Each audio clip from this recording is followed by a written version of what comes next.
Sort of Jesus Christ, and his paramate is Matthew's first Catholicus of these. That is my board in the village. I got satisfied with that. I didn't write my name. Other the company I should village Lucan one, a lady in Kariam, I shall wear the Tillan. And the number of very long in Arthavilla. Kartava, we have to take the mother. Tanyella. ഒരു ബഹുമാനവും ആഗ്രഹിക്കുന്നില്ലയാണ്. എനിക്ക് ശമ്പളം തരാവുന്ന ദേവനാസിയുടെയും ഒസ്താദിസിനെയുള്ള ഒരു മീറ്റിങ്ങിൽ അവർ തീരുമാനിച്ചു. എല്ലാവരും കൈയടിച്ചു. ഞാൻ എഴുന്നേറ്റ് പറഞ്ഞു, ശമ്പളം എനിക്ക് തരരുത്. കാരണം ഞാൻ വളർത്തുന്ന കുഞ്ഞുങ്ങളുടെ അപ്പനാകാൻ ഞാൻ ആഗ്രഹിക്കുന്നു. ഞാൻ ശമ്പളം വാങ്ങിച്ചവരുടെ വേലക്കാരനാകും. I don't. അപ്പോൾ ദേവനാസിനെ ചോദിച്ചു, അച്ഛൻ്റെ പേഴ്സണൽ നീഡ് എങ്ങനെ നടക്കാം? ഞാൻ മരുതിമേനി ഏലിയായിട്ട് ദൈവം എൻ്റെ കൂടെയുണ്ട്. ആ കരങ്ങളെ ഞാൻ പിടിക്കുന്നു. എനിക്കത് മതി, ശമ്പളം വേണ്ടാന്ന്. ഞാൻ വ്യാചാരം തുടങ്ങിയതിന് ശേഷം ഇതുവരെ എങ്ങും ശമ്പളം മാറ്റിയില്ല, അലോൺസ് മാറ്റിയിട്ടില്ല. കുർബാനയ്ക്ക് പോകുമ്പോൾ ആരെങ്കിലും പള്ളിയും തരും. അത് ആവശ്യത്തിനെടുത്തിട്ട് ബാക്കി കൊണ്ട് ആശ്രമത്തിലെ വിളകൂടി കൊടുത്തേക്കും. എനിക്ക് ഈ ലോകത്തുള്ള നിക്ഷേപമോ ഒരു സെൻറ്റ് സ്ഥലമോ ഒരു പദവിയോ ആവശ്യമില്ല. എൻ്റെ കർത്താവിൻ്റെ വേല എത്ര കിട്ടിയാലും ഞാൻ ചെയ്യും. അതാണ് എൻ്റെ ആഗ്രഹം. എനിക്ക് ഒരു പദവി കിട്ടാത്തതിന് ഒരു നിരാശയുമില്ല. കാരണം ആശിച്ചെങ്കിലേ നിരാശ ഉണ്ടാവുമല്ലോ. എനിക്കങ്ങനെ ആശയില്ല, അതുകൊണ്ട് നിരാശയില്ല. I am quite satisfied. എൻ്റെ അഭിപ്രായത്തിൽ ഈ സഭയിലെ ഏറ്റവും സന്തോഷിക്കുന്ന ആനന്ദിക്കുന്ന ഒരു വൈദികനായിരിക്കും ഞാനെന്നാണ് എൻ്റെ ചിന്ത. അതുപോലെ മറ്റുള്ളവർ കണ്ടേക്കുമായിരിക്കും. But I needed more work for the poorest of the poor. This is what the motivation and inspiration for the new generation and the people who know you well, or at least people who have seen at least once will know the difference between the other priests or other bishops or other people who serve the community. Never I think that I am separated from them, but വളരെയധികം അതുപോലെ കാണും. പക്ഷേ എൻ്റെ motto എന്ന് പറയുന്നത് work for Jesus, not for me but for others.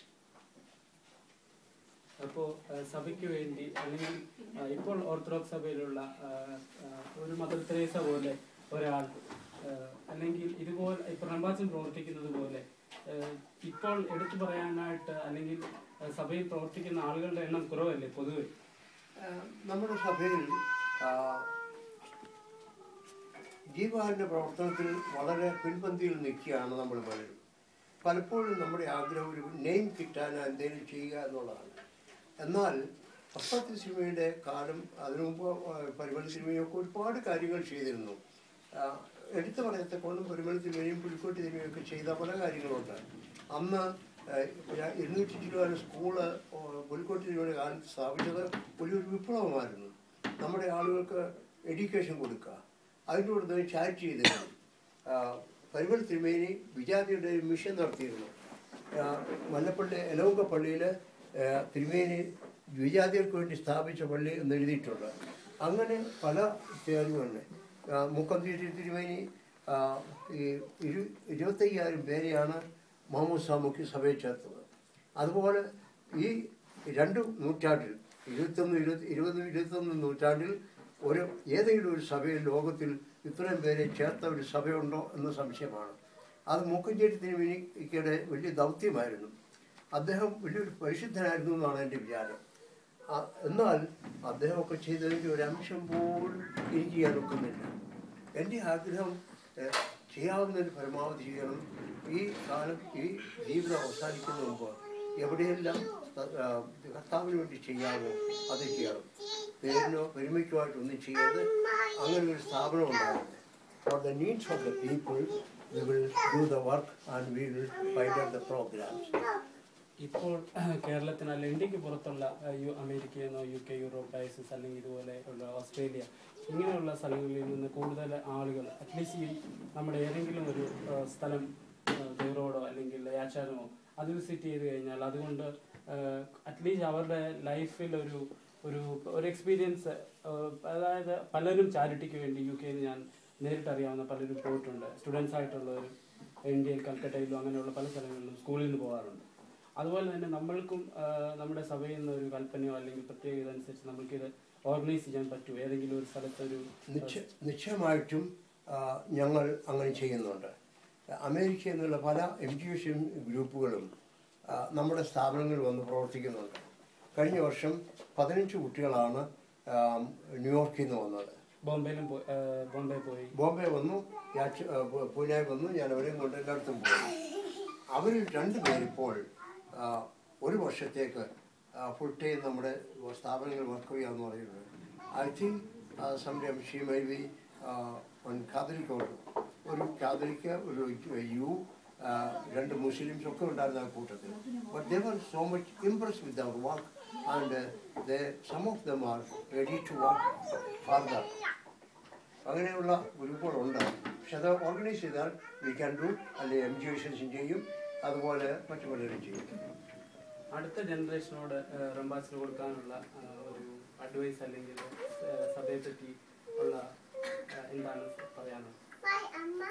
അടുത്ത generation നമുക്ക് ചെയ്യാനുള്ളത്, ഏത് ജനറേഷൻ ആണെങ്കിലും ദൈവനാമത്തിൽ സഹോദരങ്ങളെ അവരുടെ കഷ്ടപ്പാടുകളിൽ ചെന്ന് കണ്ട് സഹായിക്കുന്ന ഒരു അനുഭവം ഉണ്ടെങ്കിൽ മാത്രമേ സഭയ്ക്ക് സാക്ഷ്യമുണ്ടാകൂ. യാക്കോബ് അത് തന്നെയാണ് പറയുന്നത്. യഥാർത്ഥ ഭക്തി എന്ന് പറയുന്ന മാർഗം നമ്മൾ പോയി പള്ളിയിൽ പോയി മുട്ടയിൽ നിന്ന് പ്രാർത്ഥിച്ചു എന്നുള്ളത് മാത്രമല്ല, അനാഥരെയും വിധവമാരെയുമായിട്ട് സംഘത്തിൽ ചെന്ന് കാണുകയും ലോകത്താലുള്ള കളങ്കം പറ്റാതെ സൂക്ഷിക്കുകയും ചെയ്യുന്നതാണ് യാക്കോബ് പറയുന്നത്. നമ്മൾ സ്വയം സൂക്ഷിക്കണം, സ്വയം കളങ്കം പറ്റരുത്. നേരെ മറിച്ച് ഇന്നത്തെ ഈ ആധുനിക ജീവിതത്തിന് വേണ്ടിയുള്ള പലരുടെയും ഓട്ടം, അതിന് ഒരു വ്യതിയാനം വന്നേ മതിയാവും. എന്ന് പറഞ്ഞാൽ ഫാമിലി ലൈഫിൽ, സെക്ഷൽ ലൈഫിൽ ഒരു പുതിയ അഴിഞ്ഞാട്ടത്തിൻ്റെ മാർഗത്തിലേക്കാണ് പല ചെറുപ്പക്കാരും പോകുന്നത്.